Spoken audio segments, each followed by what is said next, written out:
4 décembre 2025, 3 semaines plus tôt. Le dernier témoignage vivant du jour J est tombé en silence. Charles Norman Shea, 101 ans. Médecin de combat. Silver Star. Aucune arme. Et 19 hommes sauvés lors de l'assaut le plus sanglant de l'histoire moderne. Comment un homme sans armes sauve-t-il des vies sur la plage la plus meurtrière de la Seconde Guerre mondiale? C'est l'histoire que les livres d'histoire ont oublié de raconter. 6 juin 1944. Le jour J. Le nom de code, Opération Overlord. La libération de la France a commencé ce jour-là. La plus grande invasion amphibie jamais montée. 156 000 troupes alliées. 5 plages d'assaut le long de la côte de Normandie. Utah. Omaha. Gold. Juneau. Sword. Chacune avec son propre enfer assigné. Mais il y avait une plage qui se démarquait de toutes les autres. Une plage où les mathématiques de la mort ont été réécrites. Où chaque mètre de sable a coûté du sang. Où le terme « zone d'extermination » n'était pas une dramatisation militaire, c'était une description géographique précise. La plage d'Omaha, la plus sanglante des 5 zones d'assaut. Et c'est exactement là que Charles Norman Shea a débarqué ce jour-là. Sans fusil, sans arme de poing, sans grenade. Juste une trousse médicale, de la morphine, des pansements et la détermination d'un homme de la nation Penobscot qui avait juré de sauver des vies, non de les prendre. Mais ce que Shea a fait sur cette plage défie la logique militaire, l'instinct de survie et la mort elle-même. La Convention de Genève était claire. Les médecins de combat étaient des non-combattants. Ils ne portaient pas d'armes. Ils portèrent des brassards rouges avec des croix blanches. Ils devaient être protégés, du moins en théorie. Mais en pratique, sur la plage d'Omaha, ces règles ne signifiaient absolument rien. La mitrailleuse MG42 allemande ne faisait pas de distinction entre un soldat armé et un médecin. Elle tirait à 1200 coups par minute. Un bruit si caractéristique, si terrifiant, que les soldats alliés l'avaient de surnommer la scie d'Hitler. Et quand vous vous retrouvez dans l'eau jusqu'à la poitrine, avec ces balles transformant la surface de l'eau en écume, les règles de la Convention de Genève ne vous sauvent pas. Shea le savait bien. Il avait 19 ans, né à Indian Island, Maine, membre de la nation Penobscot. Formé comme médecin de combat à la 1re division d'infanterie, la célèbre Big Red One. On lui avait enseigné les garrots, les pansements compressifs, l'administration de morphine, le traitement du choc. Mais aucun manuel ne pouvait préparer quelqu'un à voir l'artillerie transformant des hommes en fragments avant même qu'ils ne touchent le sable. Aucun instructeur n'avait expliqué comment trier quand des dizaines de blessés crient en même temps. Comment traîner un homme de 90 kilos sur du sable mouillé. Comment continuer quand les balles ricochent à quelques centimètres de votre tête. Mais Shea était sur le point de découvrir. L'intelligence alliée avait promis que les bombardements aériens et navals avant l'invasion auraient détruit les défenses allemandes d'Omaha. Ils avaient tort. Terriblement, catastrophiquement tort. Les fortifications allemandes étaient restées intactes. Bunkers en béton massif. Nids de mitrailleuses parfaitement camouflés. Positions de mortiers sur les falaises. Artillerie ennemie dominant chaque centimètre de la plage. Et des mines. Des milliers de mines cachées sous le sable et l'eau peu profonde. La plage faisait 300 mètres de large, entièrement exposée. Aucun abri naturel. Seulement des obstacles en acier destinés à déchirer les bateaux. Et une pente très douce qui obligeait les hommes à courir sur cette distance mortelle de 300 mètres avant d'atteindre ne serait-ce que la protection minimale du mur de béton à la ligne de marée haute. Les Allemands avaient transformé Omaha en un piège mortel parfait. Et cela fonctionnait au-delà de toute attente. Les premières vagues ont été décimées. Des péniches de débarquement coulaient avant même d'atteindre la plage. Des soldats tombant dans 2 mètres d'eau profonde, alourdis par 30 kilos d'équipement, sombrant comme du plomb. Ceux qui ont réussi à atteindre le sable ont découvert que la couverture qu'on leur avait promise n'existait pas. Shea a regardé des hommes s'écrouler après 3 pas. D'autres se sont effondrés derrière les obstacles en acier, saignant, hurlant, mourant. Et il était médecin, sans armes, dans une zone d'extermination. Il avait 19 ans, le même âge que la plupart de ceux qu'il essayait de sauver. Pendant qu'il maniait des fusils M1 Garand, lui soignait avec de la gaz. Quand ils lancèrent des grenades, il administrait de la morphine. Pendant qu'il ripostait, lui ne pouvait qu'une chose, courir vers le feu sans armes. La nation Penobscot a une longue tradition de guerriers. Mais Shea était une sorte de guerrier différente. Il ne combattait pas pour tuer. Il combattait pour sauver des vies. Et sur la plage d'Omaha, être un médecin était aussi mortel que de charger en première ligne d'infanterie. Quand la rampe du bateau de débarquement est tombée, Shea portait environ 15 kilos de fournitures médicales. des trousses, des pansements, des attelles, de la morphine, de la sulfanylamide en poudre pour prévenir l'infection. Mais aucune protection. Aucune armure corporelle à part le casque en acier standard. Et aucune arme pour se défendre. L'eau était glaciale. C'était juin en Normandie, mais la Manche était impitoyable. Shay a sauté de la péniche et s'est enfoncé jusqu'à la poitrine. L'eau était agitée, pleine de débris, de corps, d'équipements abandonnés. Le bruit était infernal. Explosions, mitrailleuses déchirant l'air, hommes criant, métal contre métal. Et Shay a avancé, pas en courant, en marchant, parce que dans 2 mètres d'eau avec 15 kilos de fournitures médicales, courir était impossible. Il faut avancer aussi vite que possible et prier pour qu'une balle ne vous atteigne pas avant le sable. Shay a atteint le sable. C'est là que le vrai cauchemar a commencé. Les hommes tombaient autour de lui. Des blessés suppliaient du secours. D'autres gisaient, silencieux, le regard fixe au ciel, attendant la mort. Shay devait choisir. Impossible de tous les traiter. Pas assez de fournitures. Pas assez d'abris. Il devait faire le triage, ce qui signifiait qui vit, qui meurt. Soldat avec blessure abdominale, intestin à l'air libre, irréparable. Il ne survivra pas. Passez au suivant. Soldat avec une jambe qui saigne, mais conscient. Garrot, morphine, stabilisé, évacuation. Soldat avec blessure thoracique, respiration bruyante, pansement occlusif, morphine, avancé. Chaque décision était un calcul. Chaque choix était un poids que Shay porterait pour le reste de sa vie. Mais il ne s'est pas arrêté. Il ne s'est pas caché. Il n'a pas figé. Il s'est bougé. Les premiers sauvetages étaient des sauvetages simples. Un soldat avec une éclat d'obus à la cuisse, saignement artériel. Shay l'a traîné derrière un obstacle en acier, a enroulé de la gaze autour du blessure, s'est servi d'un morceau de bois comme tourniquet, a serré jusqu'à arrêter le saignement. Injection de morphine. Il a marqué le front de l'homme avec du sang. Un M pour morphine. Comme cela, le prochain médecin le saurait. L'homme a survécu. Le suivant. Éclat de shrapnel à l'épaule et au cou. Saignement intense. Shay compresse avec de la gaze, emballe, attelle, sulfanylamide pour l'infection. Morphine. Marque l'homme. Continue. Cet homme a aussi survécu. Et c'est ainsi que Shay a continué. Sous le feu constant. Désarmé. Avec seulement ses mains, ses fournitures et une certitude. Il ne pouvait pas abandonner. La Silver Star que Shay a reçue après la guerre est la 3e plus haute décoration pour bravoure aux États-Unis. Accordée pour acte d'héroïsme face à l'ennemi. Shay l'a gagnée sans tirer un seul coup de feu.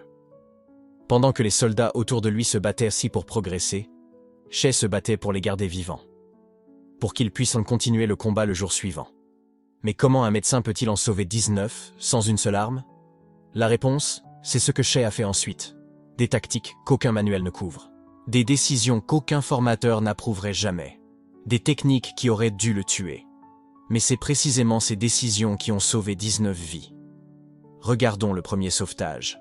Enfin, le moment où Shay a compris que 6 mois de formation médicale ne le préparaient à absolument rien pour ce qu'il affrontait. Le sable était rouge, pas taché, pas des flaques ici et là. Complètement saturé du sang de centaines de blessés, le soldat à 3 mètres avait pris des balles à l'abdomen, 3 trous, intestin à l'air. Il entrait en choc hémorragique, peut-être 90 secondes avant la mort. Le manuel disait « Créer une zone sécurisée, appliquer garrot, morphine, stabiliser, évacuer ». Impossible. Les MG42 criaient à 1200 coups par minute. La plage entière était exposée. Le blessé n'avait aucune couverture. Et à 20 mètres, d'autres hommes saignaient en criant. Alors Shay a fait quelque chose qu'aucun manuel n'enseignait. Il a oublié le garrot. Impossible sur une blessure abdominale de toute façon. Il a enfoncé de la gaze directement dans les blessures de balles, emballant le tissu déchiré avec une telle force que l'homme a crié plus fort que les explosions autour d'eux. 15 secondes. C'est tout ce que ça a pris. Puis morphine. Directement dans la cuisse. Pas de nettoyage. Pas de vérification. Pas des protocoles que l'armée lui avait inculqués à la formation. Juste l'injection d'une seringue à travers un uniforme imbibé de sang. 10 autres secondes. Shay a saisi le soldat par les bretelles, l'a traîné 3 mètres jusqu'à une dépression du sable, offrant peut-être 15 cm d'abri. Il a crié à un autre soldat de le tirer vers le haut quand il le pourrait. 25 secondes en total. Du moment où Shay a vu le blessé jusqu'au moment où il était déjà vers la victime suivante. Premier sauvetage. Un homme qui devrait être mort maintenant a survécu parce que Shay a ignoré tous les manuels et a fait ce qui marchait. Mais un soldat sauvé n'est pas 19 soldats sauvés. vers midi. Ou ce qui y ressemblait. Shay avait perdu toute notion du temps. Le 5e sauvetage. C'est là que ça devient compliqué. 5 soldats. En même temps. Tous blessés, tous saignent. Tous supplient un médecin. Shay a 2 mains, un kit médical. Et peut-être 3 minutes avant que 2 d'entre eux ne meurent exsangues. Le manuel dit « Évaluer, prioriser selon la gravité et les chances de survie, traiter du meilleur pronostic au pire. » Mais le manuel ne pose pas la vraie question. Que fais-tu si sauver les 3 meilleurs signifie accepter la mort de 2 autres? Shay prend une décision qu'aucun formateur n'aurait jamais enseignée. Il ignore le plus grièvement blessé. L'homme qui a le plus besoin d'aide est celui que Shay laisse. Pourquoi? Parce qu'il a pris une balle au cou. Hémorragie artérielle. Même avec des soins complets. 5% de chance de vie. Et le temps de le sauver, ce sont 3 hommes qui meurent. Donc, Shay s'occupe des 4 autres d'abord. Soldat 2, éclats à la cuisse, garrot, 8 secondes, morphine, 5 secondes, abri. Soldat 3, brûlures au visage et poitrine.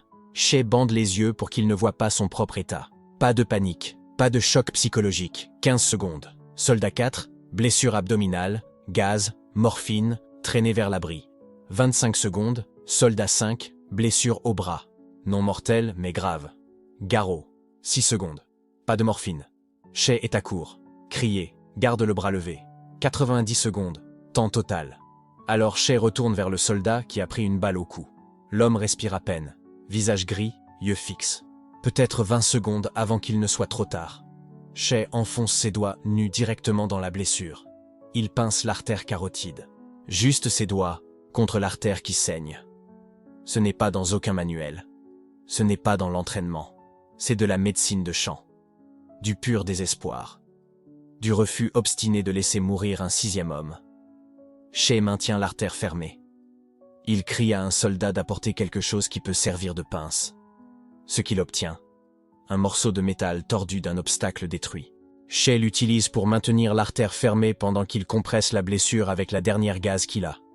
Chance de survie? Toujours terrible, mais meilleure que 0. 5 hommes traités. Les 5 finalement évacués vivants. Ce fut le 5e jalon de sauvetage. Mais le 5e sauvetage n'était que le début. À 2 heures. Peut-être 3. Le temps avait disparu. Le 10e sauvetage. Celui-ci aurait pu le tuer. Un soldat était pris dans les hérissons tchèques, ces obstacles en acier conçus pour déchirer les bateaux. Il était coincé dans le métal tordu, à 10 mètres de l'eau, complètement exposé au feu des bunkers au-dessus. Chaque médecin qui l'a vu a dit non. Trop dangereux. Trop exposé. Attendre que ça calme. Mais le soldat saignait d'une blessure à la jambe.